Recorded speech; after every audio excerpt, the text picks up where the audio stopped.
Para saudara dan saudari yang Tuhan cintai, selamat bertemu lagi dalam Renungan Harian edisi hari Selasa tanggal 2 Juni 2020. Sebelum kita mendengar dan merenungkan sabda Tuhan, marilah kita berdoa.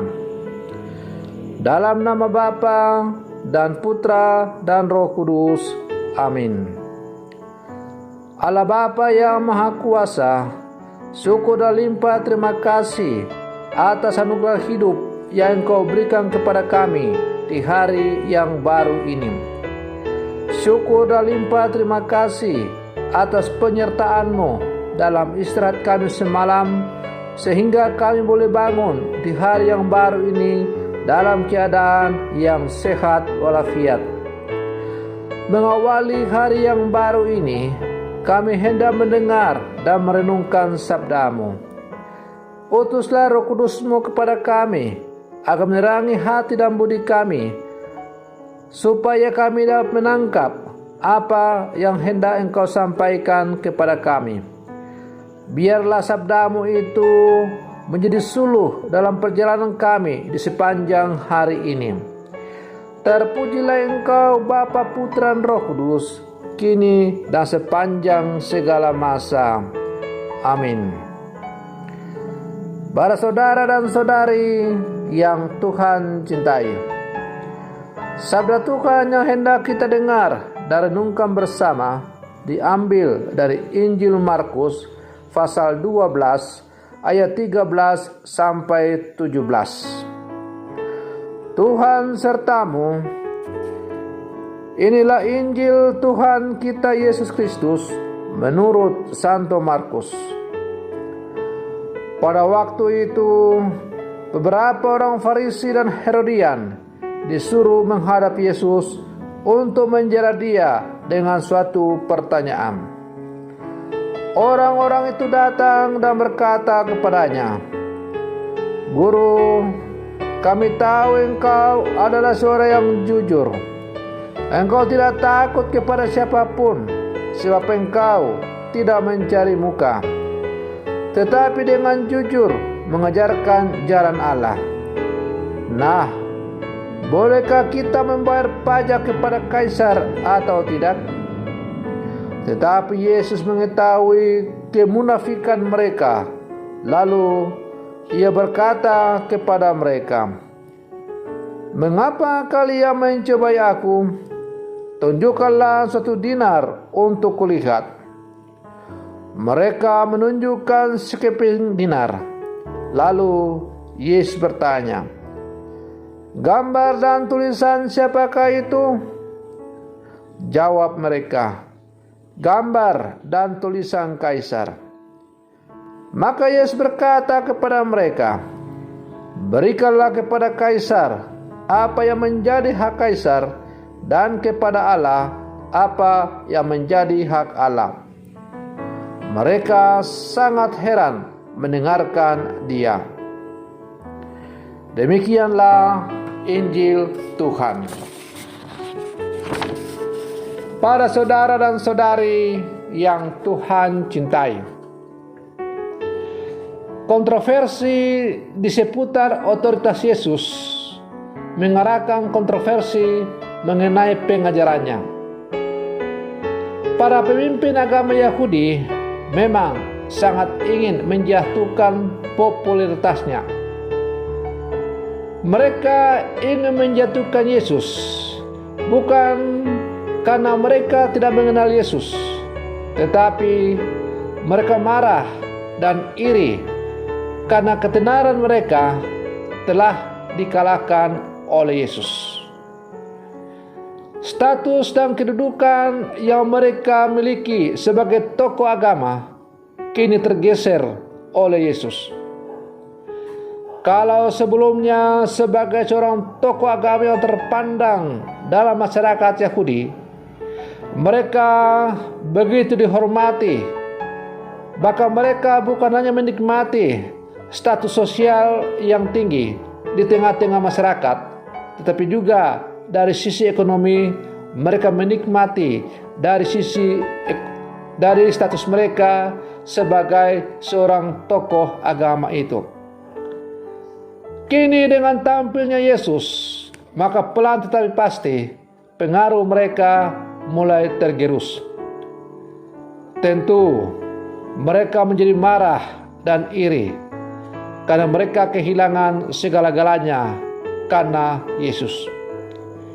Dan karena itu mereka berjuang dengan berbagai macam cara untuk menyingkirkan Yesus supaya mereka bisa menikmati kembali status sosial yang telah mereka miliki.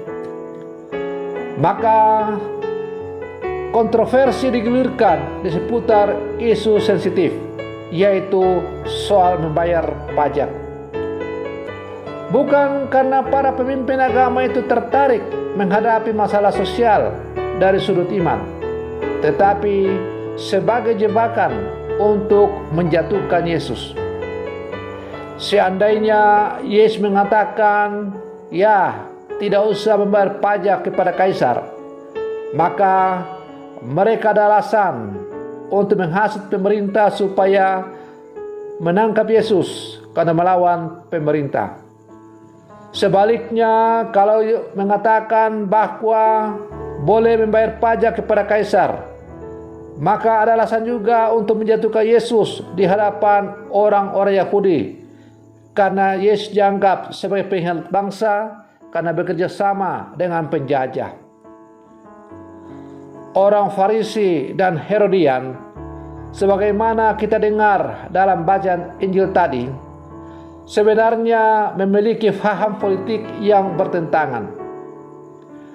Namun saat itu mereka bersatu melawan Yesus yang mereka anggap sebagai musuh bersama.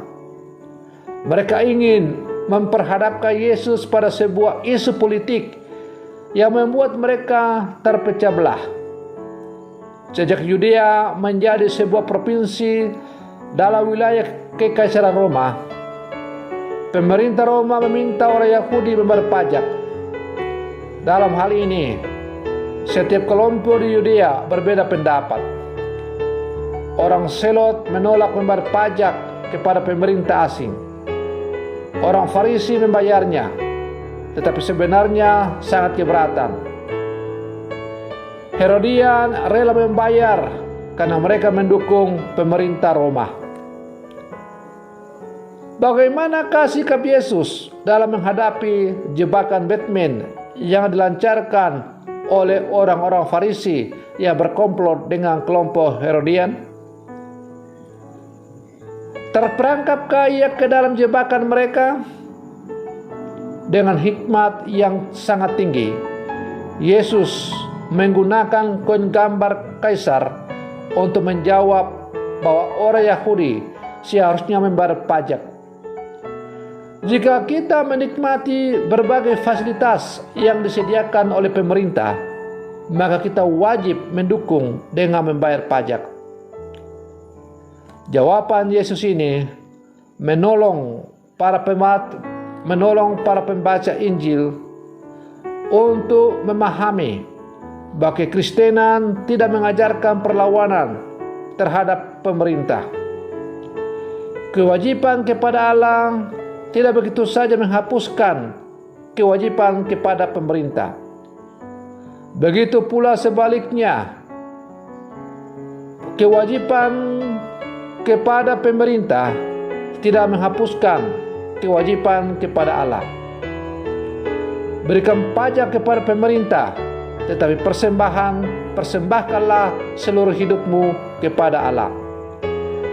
Berikanlah kepada kaisar apa yang menjadi hak kaisar, dan kepada Allah apa yang menjadi hak Allah. Dengan demikian, setiap orang beriman diajak untuk menseimbangkan kehidupannya sebagai warga negara dan sebagai warga kerajaan Allah. Kita harus patuh kepada pemerintah kita. Namun kepatuhan itu tidak boleh mengurangi ketaatan kita kepada Allah. Allah lah Sang Raja yang harus kita taati sepenuhnya. Para saudara dan saudari yang Tuhan cintai, kita sebagai murid-murid Yesus yang hidup di zaman sekarang, kita diajak agar hendaknya dalam seluruh kehidupan kita sebagai orang-orang beriman, kita mensembahkan kewajiban kita sebagai warga negara dan sebagai warga kerajaan Allah. Ibarat kita berdiri di atas dua kaki, yaitu kaki negara dan kaki warga kerajaan Allah. Kaki tempat kita berdiri itu haruslah seimbang. Bila mana salah satu itu tidak seimbang, maka kita akan pincang, bahkan mungkin jatuh. Maka kasih kepada Allah nampak kepada kasih kepada orang-orang yang dipilih oleh Allah untuk melayani kita dalam kehidupan kita dalam suatu masyarakat. Maka hendaklah kita sungguh-sungguh, kita bukan hanya menuntut hak kita, tetapi hendaklah juga kita mensembahkan kewajiban kita. Ada kewajiban kita sebagai warga negara, ada kewajiban kita sebagai warga kerajaan surga.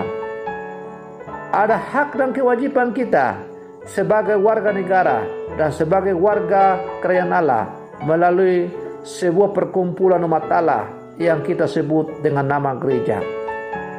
Maka mari dalam kehidupan kita terus berjuang untuk mensembahkan antara hidup beriman kita dan hidup bermasyarakat kita. Mudah-mudahan kita semakin menjadi manusia-manusia yang sempurna seperti yang diharapkan oleh Tuhan kepada kita. Semoga demikian.